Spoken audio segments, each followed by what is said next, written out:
to the flag of the United States of America, and to the republic for which it stands, one nation, under God, indivisible, with liberty and justice for all. Honor the Texas flag. I pledge allegiance to thee, Texas, one state under God, one and indivisible. Now for a moment of silence.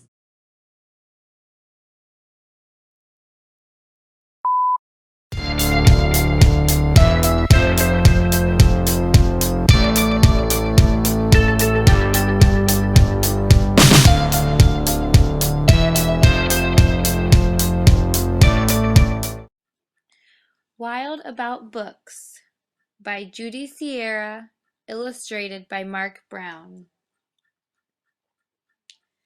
It started the summer of 2002 when the Springfield librarian Molly McGrew by mistake drove her bookmobile into the zoo. Molly opened the door and she let down the stair, turned on the computer, and sat in her chair. At first all the animals watched from a distance, but Molly could conquer the strongest resistance. By reading aloud from the good Dr. Seuss, she quickly attracted a mink and a moose, a wombat, an oryx, a lemur, a lynx, 8 elephant calves, and a family of skinks. In a flash, every beast in the zoo was stampeding to learn all about this new something called reading. Forsaking their niches, their nests, and their nooks, they went wild, simply wild, about wonderful books, choosing thin books and fat books and cat-in-the-hat books, and new books and true books, and heaps of how-to books. Giraffes wanted tall books, and crickets craved small books, while geckos could only read stick-to-the-wall books. The pandas demanded more books in Chinese. Molly filled their requests, always eager to please. She even found waterproof books for the otter, who never went swimming without Harry Potter. Raccoons read alone, and baboons read in bunches, and llamas read dramas while eating their lunches. Hyenas shared jokes with the red-bellied snakes, and they howled and they hissed till their funny bones ached.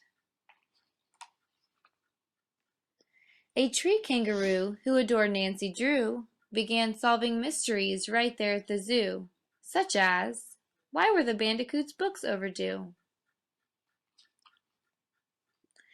Gently, Molly taught lessons in treating books right, for the boa constrictor squeezed Crichter too tight. Baby bunnies mucked up Goodnight Moon with their paws. Giant termites devoured the Wizard of Oz.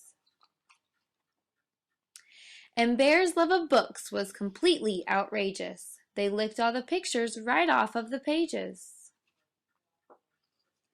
Tasmanian devils found books so exciting that soon they had given up fighting for writing. They made up adventures so thrilling and new that others decided to be authors too. Pythons wrote with their tails, penguins wrote with their bills, and porcupines wrote with their very own quills. At the new insect zoo, bugs were scribbling haiku. The scorpion gave each a stinging review. Walking stick. A cannibal twig silently devours a leaf. Eating, not eaten. Pretentious. Dung beetle.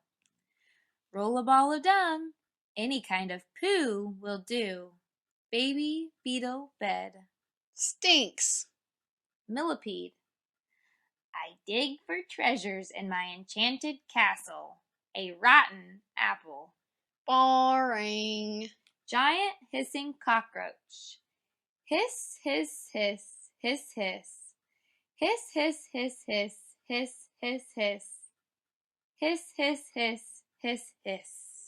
Redundant. As the cheetah's new novel began to take shape, he read chapters each night to the Barbary ape. And although the gazelle couldn't spell very well, like everyone else, she had stories to tell. Imagine the hippo's enormous surprise when her memoir was given the Zulitzer Prize. With so many new books, Molly knew what to do. She hired 12 beavers, a stork, and a gnu to build a branch library right there at the zoo. Then the animals cried, "We can do it ourselves! We can check the books out! We can put them on shelves!" And they did, and they do, up to this very day. 3 cheers for the Zoobrary! Hip, hip, hooray! When you visit the zoo now, you surely won't mind if the animals seem just a bit hard to find.